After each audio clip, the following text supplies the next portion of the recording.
Oops.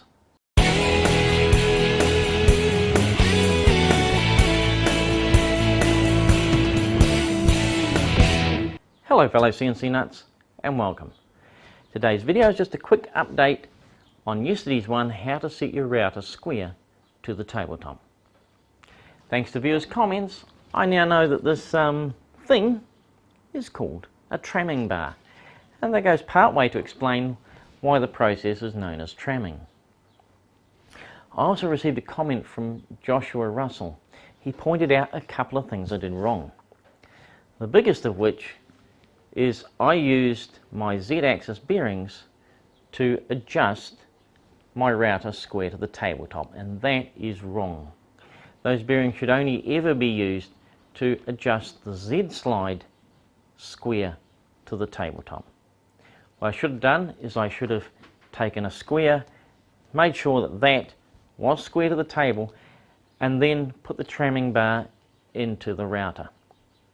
I would then use the bolts that hold the clamp for the router onto the Z-axis to adjust the router and get it correct to the tabletop. If you use the Z-axis slide and you don't end up with that perfectly square, what will happen is things you cut will end up larger or smaller than they should have been.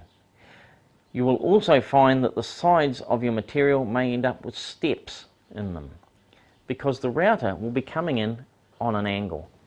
The router has to be coming down perpendicular to the table, and that's done by making sure that that Z slide is square to the table, and then you need to make sure the router, of course, is square to the tabletop itself. Now, Joshua also shared the method by which he initially surfaces a new router table. Instead of doing as I would with a large router bit and ending up with a whole heap of ridges and a sawtooth pattern on the tabletop, he uses a small cutter and a small step over. This will eliminate those ridges and leave you with a nice flat reference surface that you can use to square the Z-axis and router to the table. So a big thank you to Joshua Russell for taking the time to write a comment on the last video pointing out where I'd gone wrong. I really do appreciate it. It's important that we adjust our machines using correct processes, otherwise we're simply trading one problem for another. Thanks also to Kevin Green. He came up with the idea of replacing this bolt with a dial indicator. That'll make setting it up a lot easier, because now you have a defined measurement.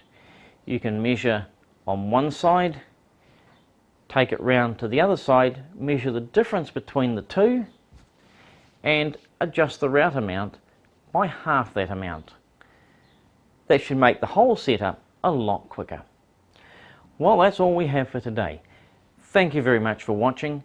Don't forget to like and subscribe, and I'll catch you guys later. Cheers! Tramming bar? Isn't that where the thing goes to on a Friday night to have a beer with the rest of the Fantastic Four?